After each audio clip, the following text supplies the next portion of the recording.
Every night, I strain my ears to hear her voice. A faint and secretive voice from the other side of the wall. I'm intrigued by that voice from the thin wall every evening.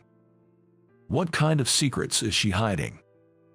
Ah, look, I can hear it faintly again tonight. I press my ear against the wall to listen to her secretive voice. My name is Chris, and I'm turning 28 this year. I work for an IT startup. I chose this company because I was impressed by the CEO who founded it. He started the company when he was in college. In no time, he rose to the top of the industry. Of course, he's good at his job, but I think his charismatic nature is what really draws people in. I would say that he is a people person.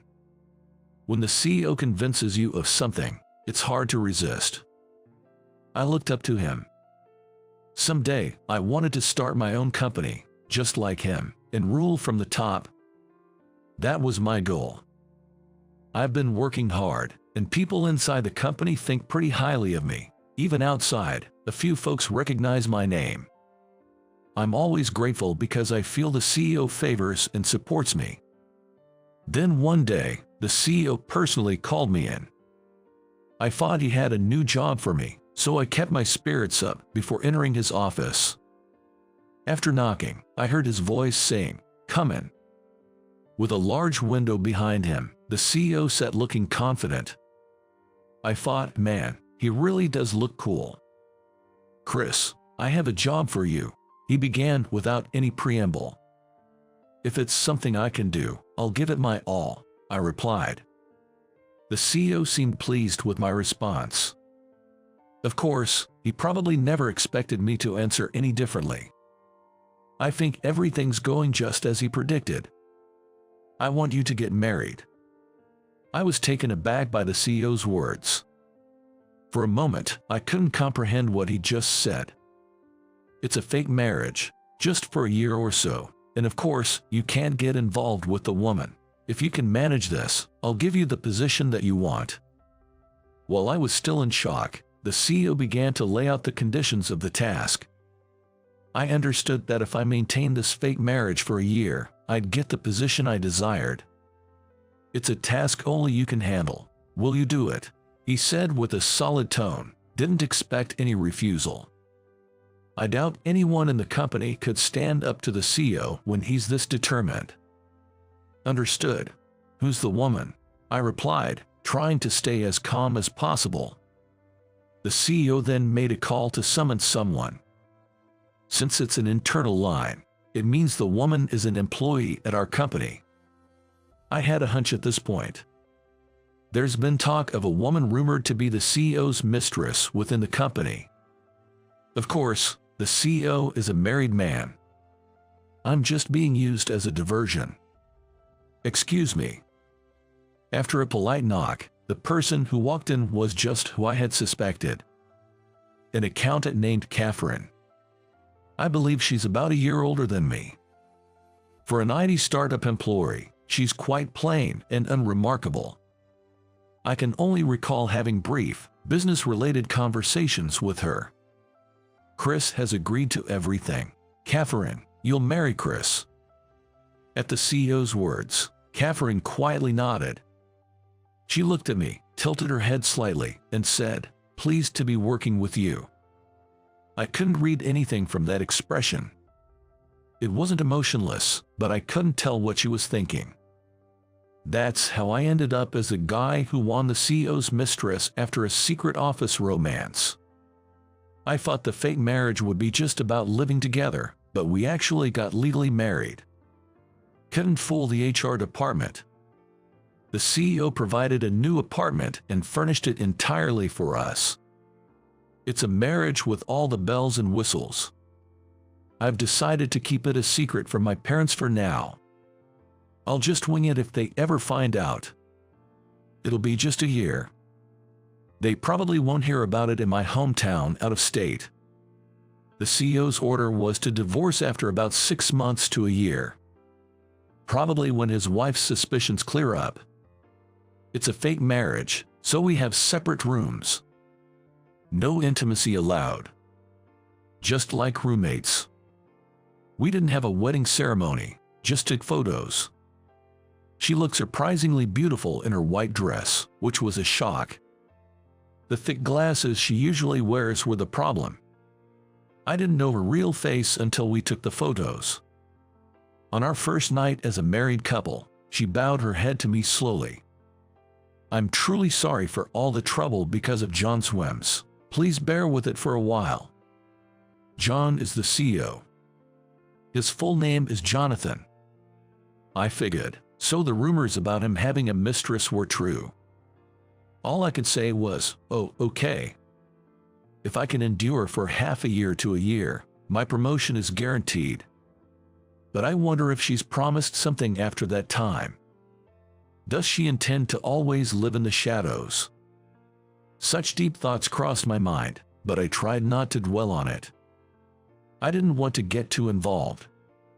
On the third night of our fake marriage, I woke up in the middle of the night. The beer I had before bed made me thirsty. I left my room to get water from the fridge in the kitchen. The hallway was pitch dark and silent. Then I heard a faint whisper. It was so soft I couldn't make it out clearly. A truly secretive voice. It took me a moment to realize it was Catherine's voice. Because the voice was so unbelievably gentle, speaking softly with someone, while occasionally laughing. "John, don't laugh too much or he'll wake up." It seemed Catherine was on the phone with the CEO. Currently, it's 2:30 in the morning. They sure seem like they're sneaking around. I tried my best to walk down the hallway without making any noise. I didn't want to rudely interrupt their moment. Playing the role of a husband in a fake marriage is no walk in the park, I sighed. I eavesdropped on Catherine and the CEO's whispered conversation through the thin wall. I know it's ethically wrong, but this has become a habit of mine. Catherine and I continued our fake marriage. We barely talk, even when we're both home. It's not out of boredom, but I'd like to dip my toes into their secret world every now and then. Maybe I could find some weakness on the CEO. Information is power in this world. The more you know, the closer you're to winning. Tonight, the two of them started their whispered conversation again. Through the wall, I could hear Catherine's voice, full of compassion. Of course, I couldn't hear the CEO's voice. However, her comforting words seemed to be constantly cheering him up, and they also healed me. "Are you okay? Are you tired? Are you eating properly?" Such simple and kind words. I wonder if he was trying to make her laugh, but she giggled quite a bit. Even though they were in a relationship, I never heard them say "I love you." It was just her, constantly worrying about him and cheering him up. It's a strange kind of affair. The change in our pretend marriage came about a month after our wedding. She figured out that I had been eavesdropping on her conversations with the CEO. Like always, after she said goodnight, she hung up the phone. I thought I could just go to bed. "Chris, we need to talk." Suddenly, Catherine's voice echoed through the wall. I froze on the spot. Not sure how to respond, I considered playing dead, but Catherine delivered the coup de grace. "I know you're awake. Come out to the living room right now." It felt like she was negotiating with a hostage taker. I gave in, leaving my room for the living room. Catherine followed shortly after. I braced myself for a confrontation. Ready to apologize, I looked up, but was momentarily stunned. Caught off guard, I forgot my apology and just stared. She was wearing what seemed to be her high school tracksuit. An emblem and a name embroidered on the matching top and bottoms. And she was wearing even thicker black-rimmed glasses than she had during the day. It was quite a surprising look. After their intimate conversations, I was expecting something more seductive, but this had zero appeal. In front of the flabbergasted me, Catherine quickly brewed some tea for us. Eavesdropping is not acceptable. It's against the rules, isn't it? I was accused, and it irked me. breaking the rules. A fake marriage is also breaking the rules. Hell, having an affair might as well be breaking the rules. To hear breaking the rules from your lips, Catherine, you sure can say that with a straight face. I intended to apologize, but ended up making a sharp retort. I guess the stress of this fake marriage had been building up. It's not entirely Catherine's fault, but I felt like all the blame was on her. I greatly admire the CEO. The CEO is not at fault. I'm well aware this is a biased opinion. I follow my own rules. She said it so firmly that I was left speechless. She gestured for me to sit on the living room couch. I sat in silence, facing her directly. It was the first time I'd really looked at her since this fake marriage began. Please, no more eavesdropping. It's an invasion of privacy. Hearing her straightforward point triggered me. I did agree to this fake marriage as a part of a deal with the CEO. They probably see me as a pitiful man who was lured by ambition. Perhaps I'm even looked down upon. Realizing this, I felt a mix of shame and unreasonable anger. I wanted to unleash all of my anger onto Catherine, who sat in front of me with a composed look. My clenched fists trembled with rage. "Don't you have anything to say?" Her matter-of-fact tone made my restraint fly out the window. "What? Who do you think you are, acting all high and mighty while being the CEO's mistress? Without this fake marriage, you wouldn't even have a place here." I stood up abruptly, but she calmly looked up at me, lifting her chin just a bit. There was no emotion on her face. It seemed my words didn't get to her at all. "You probably laugh behind my back, thinking I'm a lowlife for accepting such a ridiculous deal for my own advancement, right? Pathetic." Ranting on, I was practically full with rage. This fake marriage made me despise myself for the first time. I feel like such a fool. Indeed, all the words that I lashed out at Catherine were what I wanted to hurl at myself. "You should be proud of yourself, Chris. You accepted the dirty job based on your beliefs. There's nothing to be ashamed of," she said, looking me straight in the eyes. From her tone and sincere expression, I could tell she wasn't just trying to console me with empty words. Her words deflated my anger instantly, and I was taken aback. "Chris, you're a man of conviction." Feeling weak in the knees, I sat back on the couch. How did she know exactly what I needed to hear? "I'm sorry. I took out my frustrations on you. When I think about it, Catherine is also a victim of the CEO's ego." Seeing her serious face, I began to calm down. "You've heard the rumors about me and the CEO, haven't you? It seems his wife found out about them." Catherine explained everything step by step. I hadn't heard any details from the CEO. She took the initiative to talk to me, thinking it would be stressful for me in such a situation. It seems the CEO had Catherine and me enter into a fake marriage to deceive his wife. If we went as far as getting married, suspicions would naturally be cleared. It's apparently a matter of patience until his wife lets her guard down. "Can I ask you just one thing, if I can answer it?" I posed a question that had been on my mind for a long time. "Are you the CEO's mistress?" There are indeed rumors in the company that the two of them are in a romantic relationship. But that's based on minor things, like seeing them walking closely together or meeting privately. There's no concrete proof of a romantic relationship. I wanted to clear this up. Catherine looked slightly troubled by my question. She seemed to be pondering the best way to answer. Opening her mouth, then closing it again, she hesitated. "How can I put this to make it clear to you? I'm not sure if I'd call it a romantic relationship. However, I do feel that the CEO looks out for me." I felt there wasn't a trace of deceit in her carefully chosen words. I realized she responded sincerely to my question. "I see. Thank you for sharing. Here's a suggestion from me. Since it's a fake marriage, why don't we try to enjoy it a bit?" "What?" Catherine looked genuinely surprised by my proposal. I've never seen her with such a shocked expression. She looked adorable, like a surprised squirrel. Oh, I don't mean it in a weird way. I'm talking about enjoying our pretend married life. It'd be tough to keep using formal language with each other for 6 months, especially since we work together. Being distant might come off as odd, don't you think? Catherine listened to my pitch with a tilted head. Then, with a chuckle, she extended her right hand.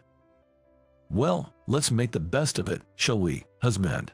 When I shook her hand, it was small, and it gave me a slight thrill. Ever since that night where we had an honest conversation, the distance between Catherine and I has been rapidly shrinking. We commute together, and I eat the lunch she prepares for me. When one of us has to work late, we let each other know. Whoever has more free time handles the chores. Living together, you get to see sides of her you wouldn't have known at the office. Like how she burns her tongue easily or hates mushrooms. Or how she's not the best at folding laundry. Or how she dreams of adopting a kitten from a rescue center. I love watching her laugh out loud at comedy shows by my side. But that's where my exclusive time with her ends. Late at night, she gets calls from the CEO. Whenever the phone rings, she retreats to her room for a private conversation with him. I feel completely left out. Every day, the nights feel lonelier, and it bothers me. The CEO remains unchanged. He treats both me and her the same way as before. I was getting a bit irritated by his attitude. Did he really trust her, or did he not think for a moment that she could fall for me? By the time half a year had passed, I realized I was in love with Catherine. But in her heart, there was only room for the CEO. I was fully aware of that. Yet, I couldn't let go of that slight hope. I was told that this fake marriage would last between 6 months to a year. I was surprised at myself for wishing this life would go on forever. Time has passed and it was halfway through our fake marriage. Catherine and I had a rhythm going, understanding each other's likes and dislikes, much like a real couple. On weekends, she joined me in my passion for outdoor activities, even trying camping for the first time. Now, she's eager to try solo camping. Lately, we've spent every weekend shopping at outdoor stores. For me, I've become a fan of the tea she brews after meals. She looks so dignified and beautiful, gracefully preparing her tea. When I expressed a desire to learn the art of tea making, she introduced me to a class, and now we attend together. After our tea class, we always grab some burgers together. She gets as excited as a child when I take her to a new tasty spot.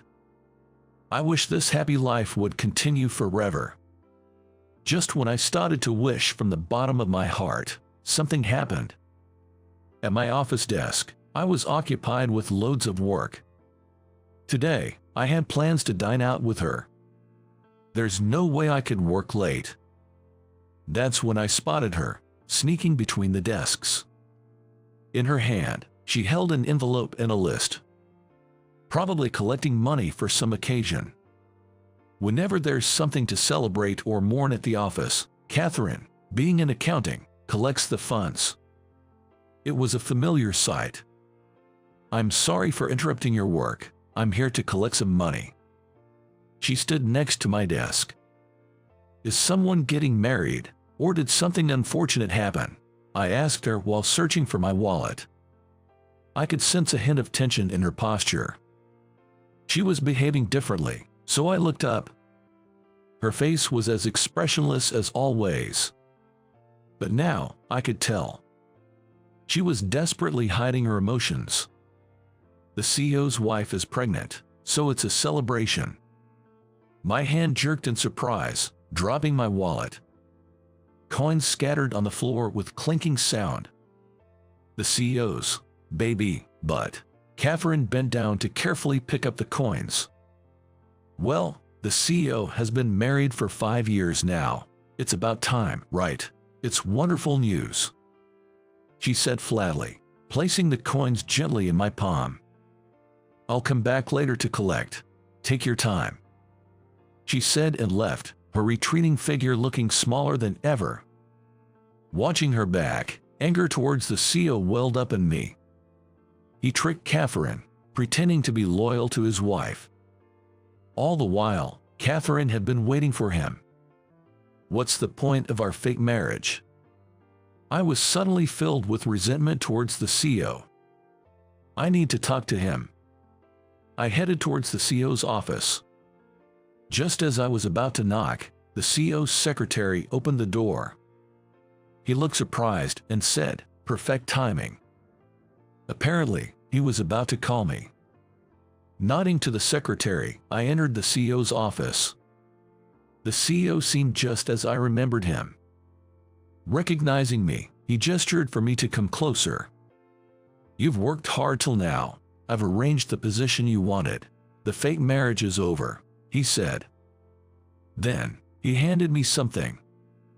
A name tag with a new title on it.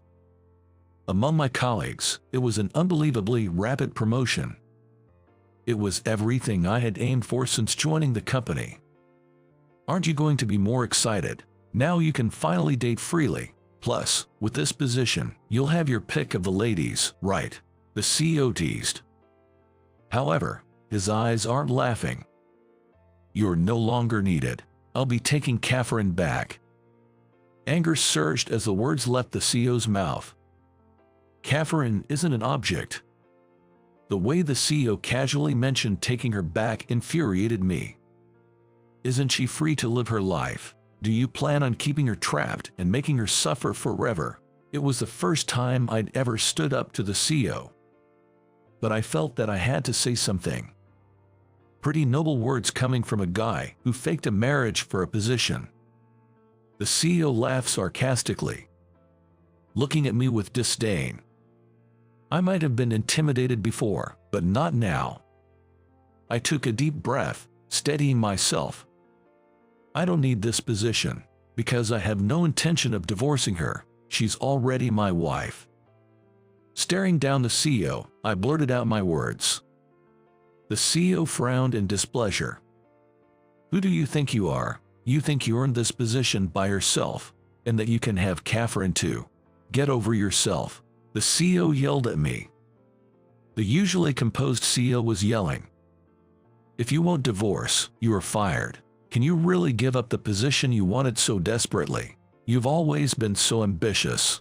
The CEO and I locked eyes, tension filling the room. Then, without a knock, the door to the CEO's office swung open. John, don't my feelings matter to you? It was Catherine. Her face wasn't its usual expressionless self. Her face crumpled, tears shimmering in her eyes. Catherine, could it be you too? The CEO's voice hardened at Catherine's expression. I won't divorce. I no longer need your protection, John. You have a duty to make your wife happy. With that, she turned and gave me a smile. I was taken aback and speechless. It was the first time I heard her true feelings. Chris respects my freedom. He teaches me new things and tries to share the same view as me. I don't want to wait anymore for what's to be given. The CEO, after hearing her words, slumped into his chair and holding his head. What did I do wrong? You said you wanted me to wait, so I did without laying a hand on you. I even proposed a fake marriage to protect you. What did I do wrong? Are you abandoning me too? She seemed to chew on the CEO's groaning words. John, you have to realize, I'm just a convenient little sister figure for you, right? It's also hard for me to continue deceiving you with kind gestures. The CEO looked up at her, his eyes resembling those of a forsaken child. She wore a compassionate smile.